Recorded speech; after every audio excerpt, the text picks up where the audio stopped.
actually Dr. Julianne Malveaux. She actually had a lot to say in this, and just a clip though that I would actually like to play from her, because just like her, just like with let's get it, Karen Bass, amazing. I would say a portrayal of their findings, their professional research that was done, along with Bishop Sutton and so forth. So if you do have the time, it's all over YouTube. Make sure you check this out. It's 3 hours long, so so most definitely. But let me go ahead. I'm actually just trying to find my spot here. 300 years of slavery. 3 hours of hearing. 3 hours. 1 hour for every 100 years. That's kind of fair. That's kind of fair.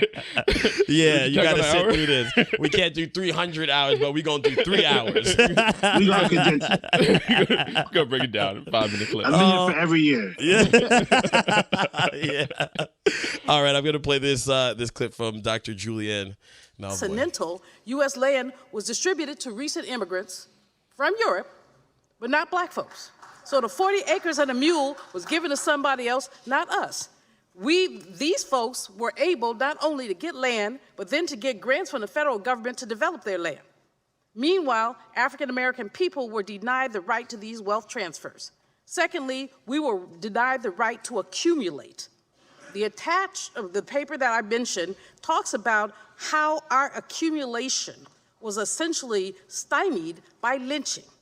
The first lynching that Ida B. Wells examined was one when a black man had the utter nerve, to open up a grocery store near a white man's store. So the white man had a brother lynched, had 3 people lynched because of economic envy. Listen to those words, economic envy. This is how black people have been suppressed in their ability to accumulate. Tulsa. I love that. I love that part right there. We have been stymied by lynching. Because, and just as everybody wants now, all we want in regards to even reparations, right? And actually, before I go on to that, as you were saying, Estot, and especially as Dr. Sheila, no, not Sheila, but Julianne Malveaux was saying, real estate, that is one of, at this point in time in this economy, everybody wants to be in real estate, because you can see that is what offers wealth. Mm-hmm. That is not just to get rich. That offers wealth. And Pharaoh, I'm actually going to cut it to you, because you are actually, I like to consider Pharaoh to be a one of like the rural area, right? You have your city guys like you and myself, but Pharaoh, I know he likes to be out there in the countryside, right? And Pharaoh, I'm going to kick it to you just for a little bit. I do like to look at the stars. Yes, exactly.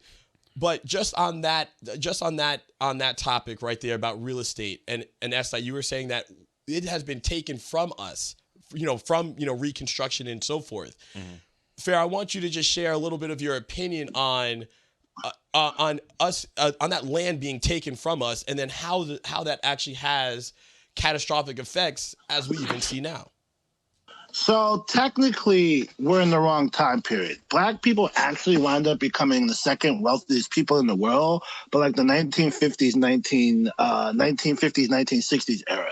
One of the ways they did this was through home ownership. What happened was the crack epidemic, and I would say our moms and uncles and aunts generation fucked that shit up. So most of our great-great-grandparents and grandparents' houses, nobody inherited them. So new people brought them up. That's why gentrification is big, because no one gave their houses to their children. That happened between the 70s and 80s. Some might even say Obama oversaw another huge loss of that wealth in the black community, because home ownership drastically drops under Obama far more than it did under Bush or Clinton. So there's a little more nuance to look here. Plus the housing boom, that didn't help. So those are the things that really happened that lost as well. But the biggest one is the drugs. The drugs and all the aunts and uncles that were fucking having too much fun, and they didn't take advantage of the things that our ancestors had really built after slavery. So all that's really been lost. All the progress we made from the end of slavery to like 1970, that shit's out the window. All we really have is the philosophies of our argument in the culture changed to some degree. But the shit we needed, we've lost. And would you say, though, the only thing in regards to like the 60s and 70s, would we say they were having fun? Like, I know they were having fun, but also could we say that? Well, remember, the 60s and 70s civil rights movement really starts because black people went to World War II and saw how the rest of the world was treating people versus how they were being treated back home. And they didn't really understand how America could come over here and free the Jews from the Nazis, but not give that same imagery to the way Southerners treated blacks in the South. Because honestly, it's worse.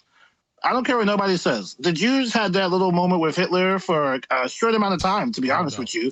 We suffered for hundreds of years. Yeah. We're still suffering today, and they're not suffering in the same path. They got their own country after that shit. So I don't really want to fucking hear people talk about the Holocaust and compare it to slavery, because the Holocaust, at least the world has made amends for that. The world in no way, shape, or form has made amends for the slavery, the enslavement of people in this hemisphere. That was our intro right there. You saw, you actually heard it before, Sheila Jackson Lee saying that we have not received an apology yet. And to even kick it to current times, what's her name? Why am I forgetting it?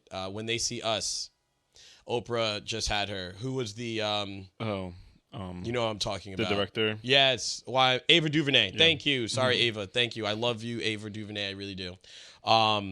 But just as they even said, they haven't even received an apology from New York City, and you got Bill de Blasio trying to run for president. But one of with a black wife, exactly. We had a whole black president. We had a whole black president. He didn't even apologize. That's another thing. Obama no hasn't one even cares. Yeah.